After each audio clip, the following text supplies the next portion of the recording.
नमस्कार दोस्तों। आज हम जानने वाले हैं उलगुलान आंदोलन का पूरा इतिहास। तो चलते हैं, इस कहानी को शुरू करते हैं। देखिए, उलगुलान यानी कि ऐसी महान क्रांति जिसे ब्रिटेन हुकूमत। क्या आप जानते हैं कि एक 25 साल के नौजवान ने कैसे जंगलों से निकलकर दुनिया के सबसे शक्तिशाली साम्राज्य को चुनौती दी? आज हम जानेंगे बिरसा मुंडा और उसके महान उलगुलान आंदोलन की कहानी।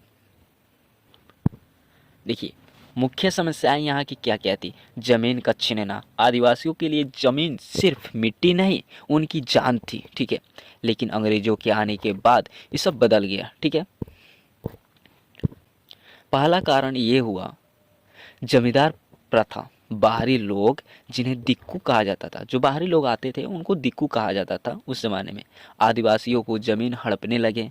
इसे ऐसे समझे जैसे कोई आपके घर आए और कहे कि घर उसका है। कैसा लगेगा आपको? यही दर्द था आदिवासियों का। ठीक है,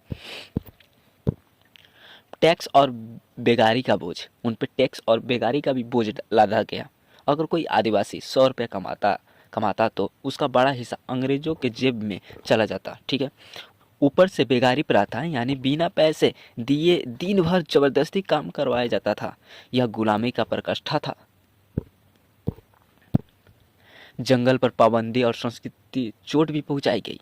अंग्रेज सिर्फ जमीन नहीं, आदिवासियों यानी जंगलों को भी कैद करना चाहते थे। ठीक है, लकड़ी काटने और फल चुनने पर रोक लगा दी गई। साथ ही उन उसकी सांस्कृतिक धर्म पर भी हमले होने लगे।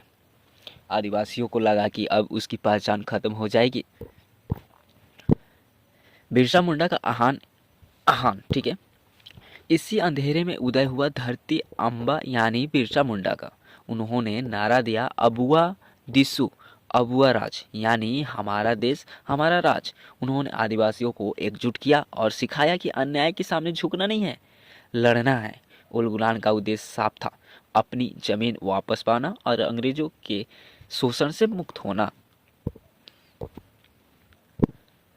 उलगुलान सिर्फ एक विद्रोह नहीं, आत्मसम्मान की लड़ाई थी। आज भी बिरसा मुंडा का बलिदान हमें सिखाता है कि अपनी संस्कृति और हक के लिए खड़ा होना कितना जरूरी है।